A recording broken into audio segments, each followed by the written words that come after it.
নিজের গালে দিয়ে চড় দিয়ে রুটি আর হালুয়া এতিমদের মুখে তুলে দেয়। দুইটা সন্তান বারবার উমরের দিকে তাকায়, কে গো তুমি? বাবার দরদ দিয়ে এতিমদেরকে এমন আদর করে খাওয়াইতেছো, আবার নিজে এমন করে কেন কাঁদতেছো? তুমি কে গো?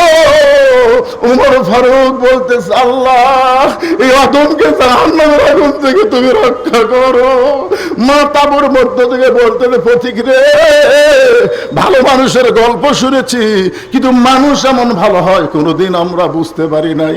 আল্লাহ যদি উমরকে মদিনার খলিফা না বানায়, তোমারে যদি মদিনার খলিফা বানাইতো, এই মদিনা আল্লাহর জান্নাত হয়ে যেত। মেয়েটা যখন বলতেছে 6 দিন হলে খুঁজতেছি, আর 1-8 দিনের মধ্যে যদি খুঁজে না পায়, তা আসল জায়গা বিচার দেব। আপনারা বলেন, যাদের ভিতর আল্লাহর কোরআন থাকবে তারা আসল জায়গার ভয় সবসময় কলিজার মধ্যে রাখবে। কারণ আসল জায়গা বুঝতে হবে। আসল বিচারক কে?